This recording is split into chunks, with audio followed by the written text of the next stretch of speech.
Assalamualaikum warahmatullahi wabarakatuh. Alhamdulillah wassalatu wassalamu ala rasulillah wa ba'd. Ayyuhal ikhwah, azzani wa azzakumullah.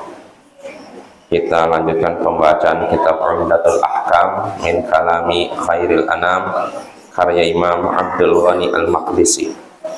Berkata Imam Abdul Ghani Al-Maqdisi rahimahullah, wa an Abi Hurairah radhiyallahu anhu qala bainama nahnu julusun 'inda an-nabiy sallallahu alaihi wasallam idh ja'ahu rajul faqala ya Rasulullah halakt faqala ma lak qala waqa'tu 'ala imra'ati fi Ramadan wa ana sha'im wa fi riwayah asabtu ahli fi Ramadan. Faqala Rasulullah sallallahu alaihi wasallam hal tajidu raqabatan tu'tiquha qala la qala fal tastati'u an tasuma syahraini mutatabi'ain qala la qala fahal tajidu it'ama sittina miskina qala la qala fasakata an-nabiyyu sallallahu alaihi wasallam. Fabainama nahnu ala dhalik il utiyan nabiyyu sallallahu alaihi wasallam bi'araqin fi tamr wal araqul miktal qal aina sa'il qala ana qal khudh hadha fatasaddaq bih faqal ala afqara minni ya Rasulullah wallahi ma baina labataiha yuridul harratain ahlu baitin afqaru min ahli baiti. Fadhahikan Nabiyyu sallallahu alaihi wasallam hatta badat anyabu thumma qala at'imhu ahlak al-harrah al-ardu allati al-ardu tarkabuha hijaratun sud. Dari Abu Hurairah, semoga Allah meridainya, tatkala kami sedang duduk bersama Nabi sallallahu alaihi wasallam, tiba-tiba datanglah kepada beliau seorang pria.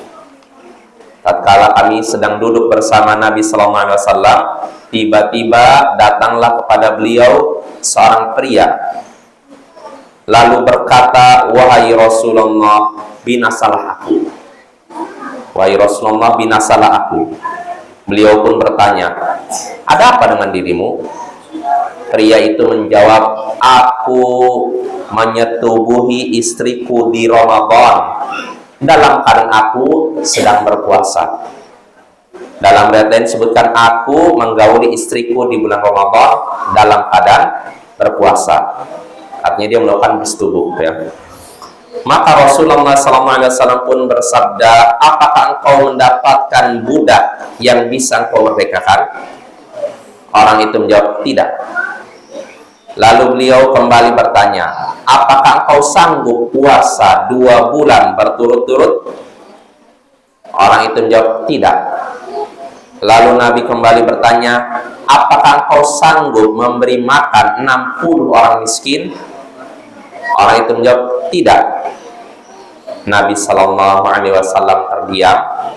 Tatkala kami dalam keadaan demikian menunggu Nabi, tiba-tiba Nabi diberikan sekeranjang kurma. Kemudian beliau pun bertanya, mana si penanya tadi? Mana orang yang bertanya tadi? Orang itu menjawab, ana, saya wahai Rasulullah. Maka beliau pun bersabda, ambil ini, ambil kurma ini, sekeranjang kurma ini, lalu sedekahkanlah. Orang itu menjawab, apakah disedekahkan kepada orang yang lebih miskin dari wahai Rasulullah? Demi Allah, tidak ada di antara 2 tanah berbatu yang hitam keluarga yang lebih miskin daripada keluargaku. Demi Allah, wahai Rasulullah, tidak ada di antara 2 tanah berbatu hitam, maksudnya Madinah. Artinya tidak ada di Madinah keluarga yang lebih miskin daripada keluargaku. Jadi bagaimana nih? Ini diserahkan kepada orang miskin. Padahal tidak ada yang lebih miskin daripada keluargaku sendiri. Nabi Shallallahu Alaihi Wasallam pun tertawa mendengar ucapan orang tadi. Beliau tertawa sampai tampak gigi seri beliau. Lalu beliau pun bersabda kepada orang tadi, berilah makan keluargamu dengan ini. Ya, asalnya untuk orang miskin, ternyata dia paling miskin. Akhirnya dapat keluarga kamu saja. Nah, ini hadisnya ayol ikhwah.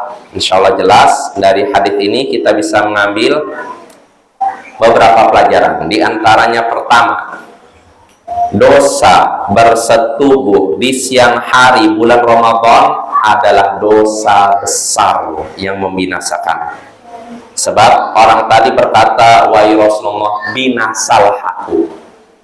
Nabi tanya, kenapa? Aku bersetubuh di siang hari bulan Ramadan. Itu menunjukkan bersetubuh di siang hari bulan Ramadan ini bukan dosa kecil, tapi dosa besar.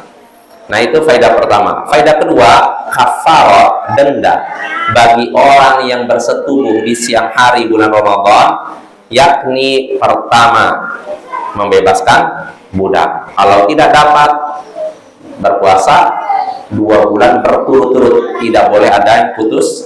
Lalu ketiga, kalau tidak bisa puasa 2 bulan berturut-turut, yaitu memberi makan 60 orang miskin. Dan ini harus berurutan. Sebagaimana itu pendapat jumhur ulama, mayoritas ulama. Timbul pertanyaan, kalau memang orang yang bersetubuh di siang hari bulan Ramadan harus bayar denda tadi, bebaskan budak. Kalau tidak, memberi makan puasa 2 bulan berturut-turut. Kalau tidak, memberi makan 60 orang miskin. Nah, pertanyaannya, orang yang melakukan ini bersetubuh di siang hari bulan Ramadan, apakah harus mengganti puasa yang dia melakukan hubungan itu? Kan yang disebutkan dalam hadis 3 ini, nggak disebutkan puasa. Nah, kata mayoritas ulama, jumhur ulama, iya, dia harus ganti puasa juga. Jadi kalau total 2 bulan berturut-turut puasa ditambah 1 hari ketika dia melakukan hubungan itu. Lalu timbul pertanyaan berikutnya, apakah orang yang tidak tahu denda bersetubuh di siang hari bulan Ramadan harus melakukan itu, harus bayar denda tersebut? Misalkan gini, ada seorang yang tahu, saya tahu bersetubuh di siang hari bulan Ramadan itu haram, tapi saya tidak tahu kalau dendanya harus bebaskan budak, kalau tidak berpuasa 2 bulan berturut-turut, kalau tidak memberi makan 60 orang miskin. Ini bagaimana nih? Apakah saya tetap harus bayar denda itu? Saya padahal nggak tahu kalau dendanya seperti itu. Jawabannya, iya, menurut mayoritas ulama. Dia juga harus bayar denda walaupun tidak tahu kalau dendanya seperti itu. Yang penting dia sudah tahu bahwa itu perbuatan haram. Kalau sudah tahu perbuatan haram, maka dia harus bayar dendanya. Walaupun dia tidak tahu kalau denda melakukan hubungan itu adalah begini-begini. Yang penting sudah tahu perbuatan haram, maka dia harus bayar dendanya. Nah, itu faedah kedua. Lalu faedah ketiga, bolehnya membantu orang yang membayar kafarat denda kalau memang dia tidak mampu. Contohnya orang tadi, dia tidak mampu membebaskan budak, nggak mampu. Puasa 2 bulan, tidak mampu. Memberi makan 60 orang miskin, tidak mampu. Maka akhirnya apa? Dibantu oleh Nabi. Maka Bapak, kalau ada yang melakukan itu, di antara di sinilah orang sini misalnya ada yang melakukan hubungan gitu, dia harus bayar denda tadi, lalu dia tidak mampu, maka boleh kita membantu dia, tapi dengan syarat juga tahu orang ini memang orang yang bukan orang yang bermudah-mudahan. Adapun orang yang bermudah-mudahan melakukan pembatal puasa, jangan dibantu ya. Itu faedah ketiga ya. Faedah keempat yang bisa kita petik dari hadis ini, orang yang melakukan pembatal tadi bersetubuh di siang hari bulan Ramadan lalu tidak mampu membayar dendanya, maka dia boleh memakan sedekah yang seharusnya diberikan pada orang lain. Ya, contohnya orang tadi, dia disuruh ngasih makan 60 orang miskin, nggak mampu.